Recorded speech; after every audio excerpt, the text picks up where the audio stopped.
하나님이 애굽에 재앙을 내리신 것은 애굽을 망하게 하려는 것이 아니었습니다. 만약 그랬다면 처음부터 죽음의 천사를 보내셔서 애굽 사람들만 죽여버리셨을 것입니다. 하나님의 목적은 이스라엘 자손들을 구원하고 여호와 하나님의 존재를 알리려는 것이었습니다.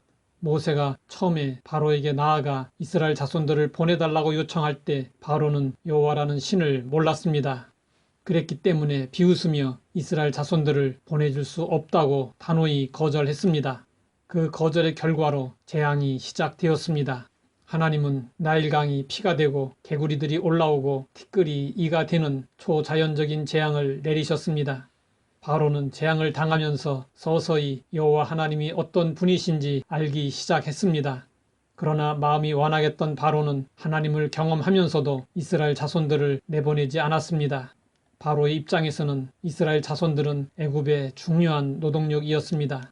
그렇기 때문에 그들을 꼼짝 못하게 만들어 그들의 노동력을 계속 이용해야 했습니다. 바로는 어떤 희생을 치르더라도 이스라엘 자손들을 놓아줄 수 없었습니다. 바로의 마음이 완고하자 하나님은 애굽 땅에 계속해서 재앙을 내리셨습니다. 하나님은 재앙을 내리실 때마다 바로에게 똑같은 말씀을 전하도록 하셨습니다. 내 백성을 보내라. 그러면 그들이 나를 섬길 것이니라. 애굽에서 바로의 노예로 살고 있는 이스라엘 자손들을 구원하여 가나안 땅으로 인도하시는 목적은 분명했습니다.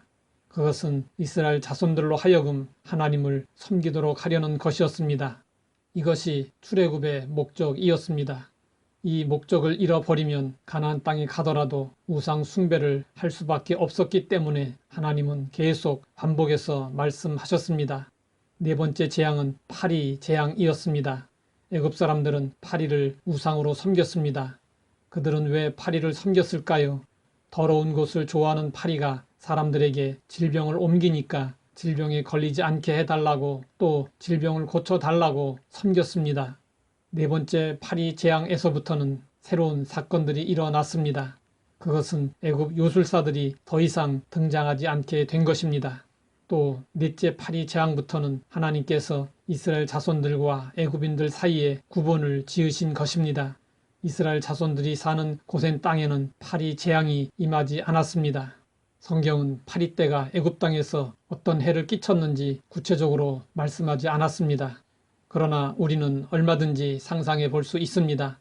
아마도 애굽 사람들은 밥을 먹을 때마다 파리가 음식과 함께 씹혔을 것입니다. 길을 갈 때에도 파리떼 때문에 앞을 제대로 볼 수 없었을 것입니다. 누워서 잠을 청할 때도 파리떼가 달려들기 때문에 잠을 잘 수 없었을 것입니다. 이런 괴로운 상황은 왕궁에 있는 바로에게도 똑같이 일어났습니다. 파리떼 때문에 백성들의 원성을 들은 바로는 모세를 불러서 이스라엘 자손들이 드리겠다는 제사를 허락해 주겠다고 했습니다. 하지만 그것은 애굽 안에서 제사를 드리도록 허용하는 조건부의 타협안이었습니다. 이것은 마귀가 성도들을 유혹하는 방법입니다. 마귀는 하나님께서 명령하신 것을 전부 반대하는 것이 아니라 몇 가지만 수정하여 타협할 것을 요구합니다. 마귀는 예수님을 믿으라고 말합니다. 그러나 천천히 다음에 믿으라고 유혹합니다. 마귀는 주의를 지키라고 말합니다. 그러나 다음부터 잘 지키라고 유혹합니다. 타협은 변질이고 망하는 길로 가는 지름길입니다. 마귀와는 절대로 타협하지 않는다는 신앙의 원칙을 우리는 철저히 지켜야 합니다. 모세는 바로의 타협안을 거절했습니다. 그러자 바로는 광야에서 제사를 드리되 너무 멀리 가지는 말라고 했습니다.